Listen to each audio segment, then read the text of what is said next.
Hey guys, I'm back with another video for you today. I'm here in Grasse in the south of France and I'm at the Villa Botanica. I'm sitting with perfumer from DSM-Firmenich, Alexandra Monet. How are you? I'm very good. Nice to meet you, Sebastian. You're welcome. Nice to meet you too. I've never met you before, but I'm glad to be sitting here and talking about some fragrances that Alexandra has created. And most importantly, Chaco. Correct. That you made for Nissaba. So tell me how you got your start in perfume making.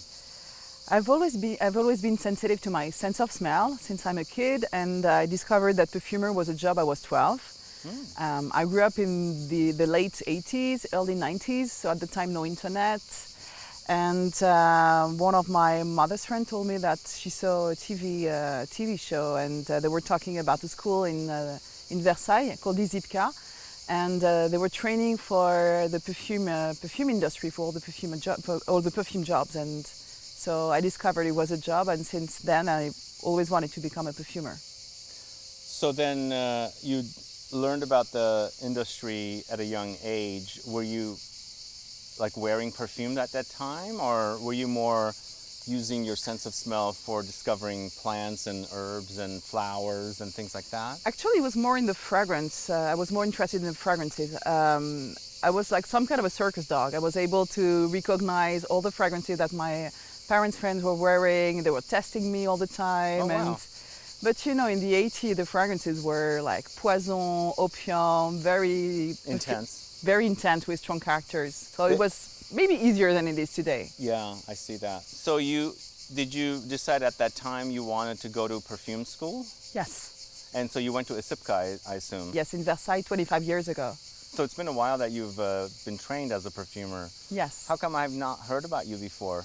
I don't know. There's always a first time. So what do you like about making fragrances now that you are a trained perfumer and you work for DSM-Firmenich? I like the creative path, actually. I like working with my colleagues in team, and for me, really the creative path, the beginning of a project when you have to think about your ideas, your creative ideas, this is the moment I prefer, actually, and the moment when you're at the end of a project and you discover that you won the project you've been working on for so many months, years, sometimes even more. Yeah, because the fragrances can take years to create, I'm assuming. Some are really quick. Like what was the longest you've worked on one fragrance?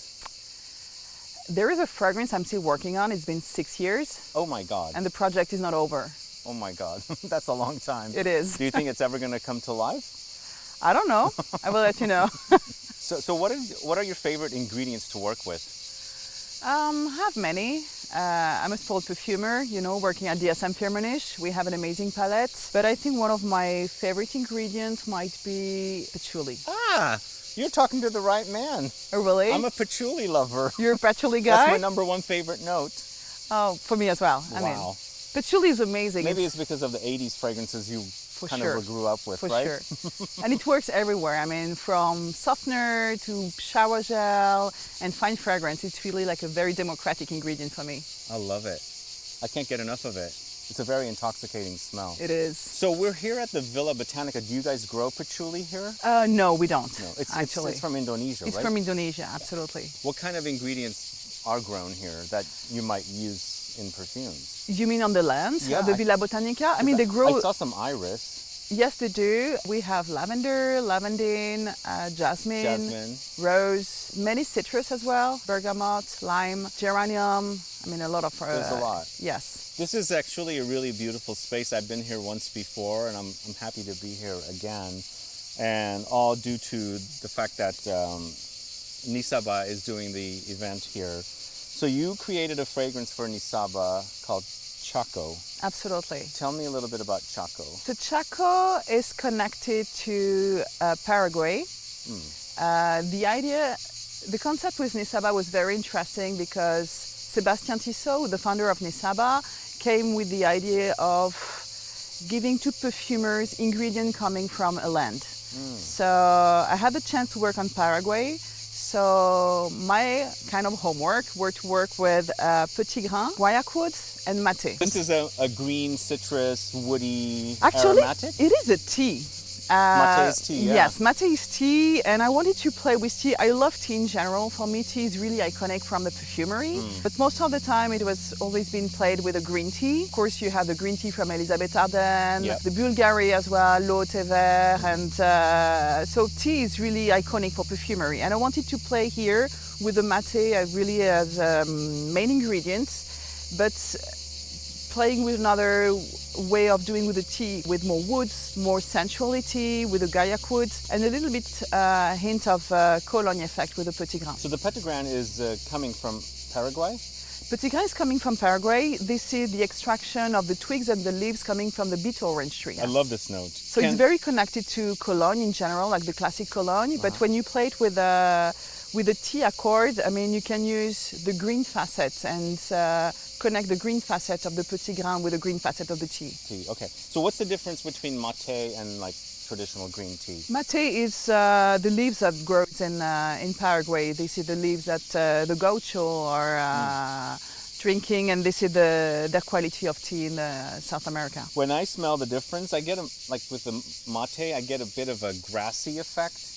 I can actually experience the texture differently with the like green hay, kind of hay-like, yes, I guess. Yes, this is what I like, almost like kumarinik, slightly tonka. There is something very interesting for me, a bit more sensual than tea leaves in general. I see. So you have ingredients, the three main ingredients that you just mentioned.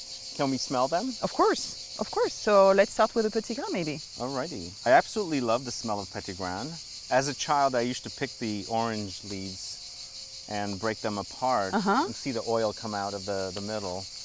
And the smell is pretty amazing to me. It is, it is. So here with the Petitgrain essence. So it's an essential oil. Wow. Very green. Very green. Very citric. A bit sharp, but also kind of calming too. I agree. And there is the floralcy of the orange blossom as well, like neroli, orange blossom. Do we get that floralcy from the actual leaves then? Yes, or absolutely. Do you add that ingredient? No. I mean, we get the floralcy coming from the Petitgrain. Yes. You mean in the Chaco?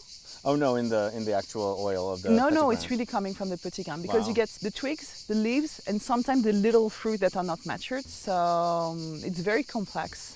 So this is from Paraguay, but is it Firmenich that's creating it, or how does that work where you get the actual oil from? I mean, we have suppliers in Paraguay that grow the Petitgrain and do the distillation. Yes. I see. So this is featured in Chaco. Absolutely. And it's a top note usually, right? It's top to mid note.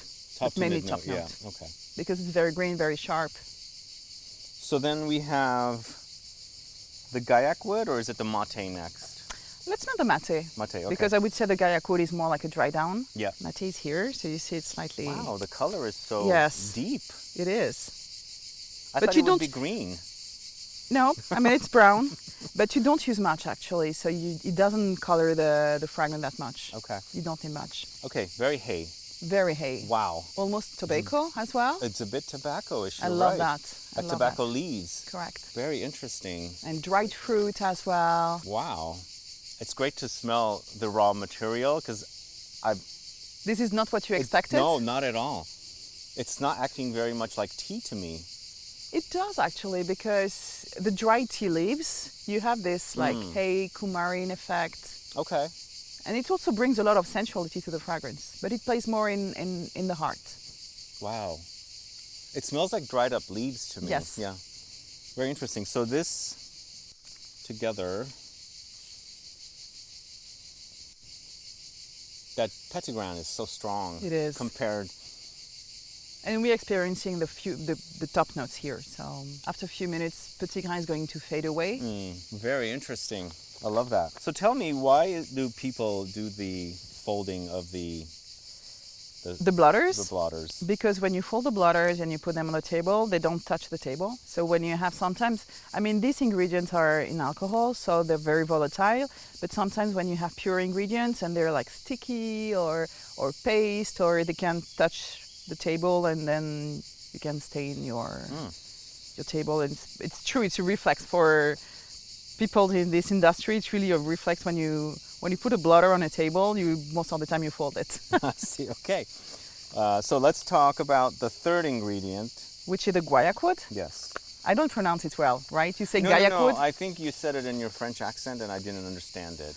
It's Guaiac or is it Guaiac? In French we say Guaiac, but I thought in English we say Guaiac. I've always said Guaiac wood. Okay, because maybe you speak French. Maybe I do, but people criticize my French on YouTube, so. People are nasty. Oh, smoky. It is smoky. It's very cedar-like. Cedar, but with the smoky effect. For me, it smells almost like bacon. It is very Very bacon. And you know, some teas are smoky as well. So for me, it was a very good way of doing this combination. And this is why when Sébastien Tissot gave me these three ingredients coming from Paraguay, it was very obvious to play around tea with some smoky elements. Now I know if I want to make a fragrance that features bacon in the notes, you use Guaiac wood. Guaiac wood.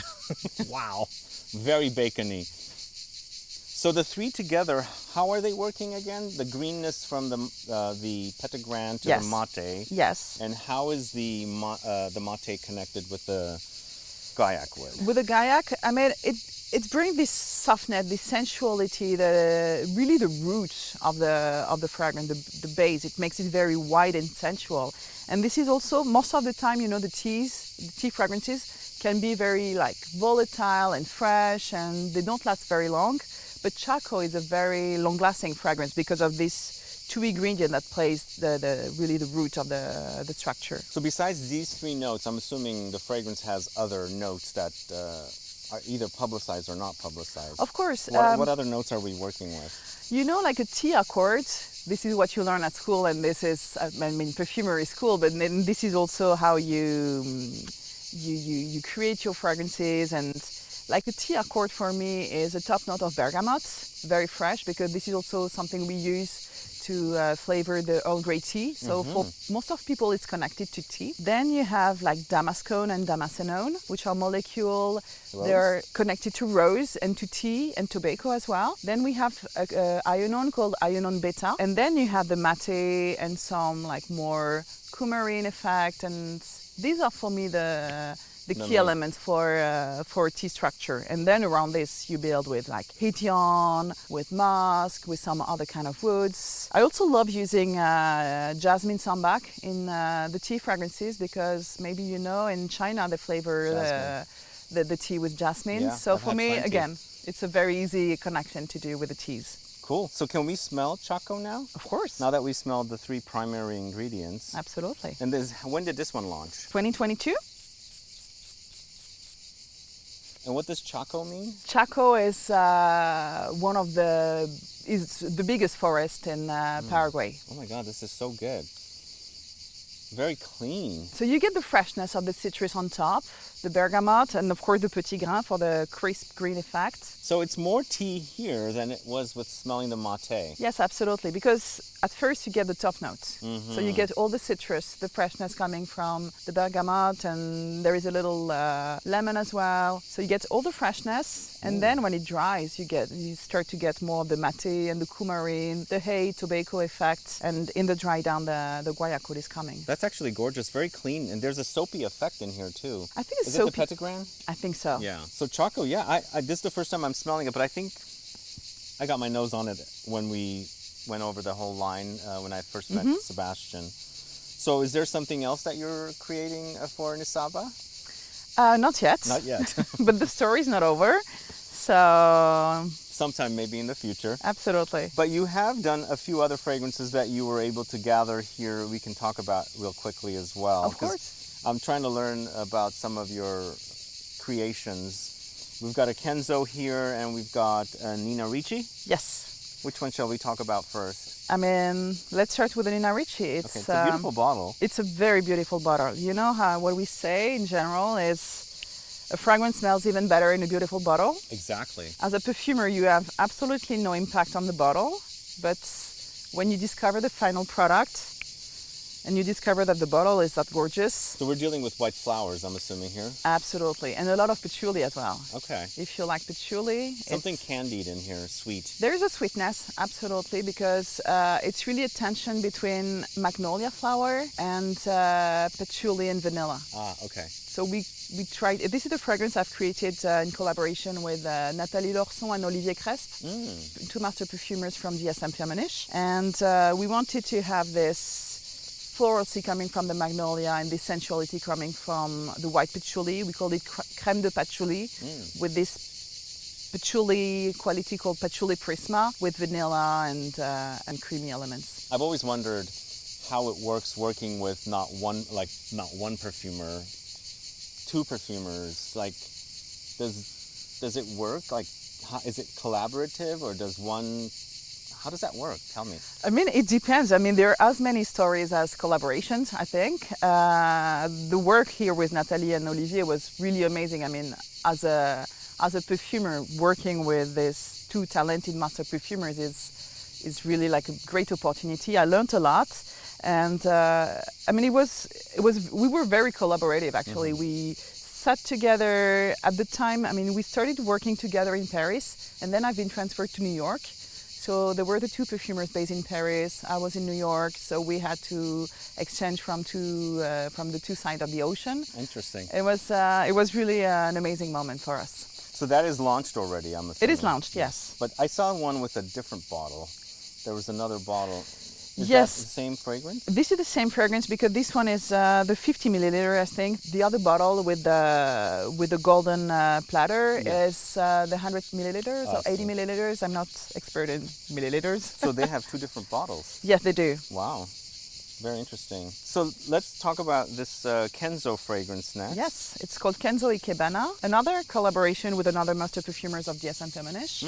Because this one is a collaboration with Alberto Morillas. Wow, you've worked with the greats. I know. The greats of DSM-Firmenich. I told you, working at DSM-Firmenich, you're spoiled. You're spoiled with the palette. You're spoiled with the team. Is this like a cherry blossom something? So it was the inspiration with this cherry blossom. It's also very white flower as well for the sensuality, the strength. And I played with an ingredient called Sobacha STT. At Firmenich we have a platform we call STT. It means smell the taste. Okay. It's the idea of getting formulas coming from the flavor industry and adapt them to the perfumery industry. So Sobacha, I don't know if you've ever traveled to Japan. It's a very typical tea from Japan. Actually, it's not really a tea. It's roasted buckwheat seeds that they infuse in water. And I wanted to play with this ingredients because for me it's very addictive. And there is almost like a savory addiction, which is very different from any other like vanilla or any other nuts. Very interesting because we're working with white flowers, but it's cherry blossom. So different than the Nina Ricci. Absolutely. And the savory idea comes to mind here. Yes. I think it's toning down the big white flower characteristics of the cherry blossom. It's like the pinch of salt, you know, in the cookie dough. Yeah, exactly. So how long have you worked for DSM-Firmenich? It's been 7 years now. 7 years. So you were in New York City. I was in New York. I mean, for the past 3 years, I've been transferred to Paris 3 weeks ago. Okay. So it's very recent. Nice. And you enjoy which city more? I mean, I think I have two pieces of my heart. One is in New York and the other one is in Paris. Paris is my home. So, I mean, I feel home. I have my family, my friends. But in New York, I will always have a piece of my heart there. And I loved working there. I met some new friends with my colleagues, new collaboration as well. And I've been infused with the American perfumery, which is today very important as well. Oh, nice. So you worked with which Firmenich perfumers in New York City? I worked a lot with Gabriela Kelario. And she does a lot of the KLE fragrances, Absolutely, right? yes, she did. Yeah. And Frank Folcol as well. Right now I'm collaborating with Honorine from two sides, Honorine Blanc, from the two sides of the ocean as well. So I wasn't aware that she was I thought she was in Paris. But no, she's in New York. She's based in New York. Okay. Wonderful. Well, thank you so much for taking the time to talk to me. I really love this one. It smells so good after smelling the raw materials. It's interesting. It's come together very nicely, which I like. And it's got that typical cozy tea vibe, but the citrusy touches are really beautiful. There's a slight soapiness there as well that I really love. And I think it'll be perfect fragrance to wear. Any relation to the Monet that we're all familiar with? No, I wish, but you know what's good? Everybody knows how to spell my name. That's great. Anyway, guys, thanks so much for watching today's video. If you have any questions or comments, please list below. Please like this video. Please share it. Follow me on Instagram and Facebook, and I'll be back with more videos very soon. Have a good one. Bye-bye.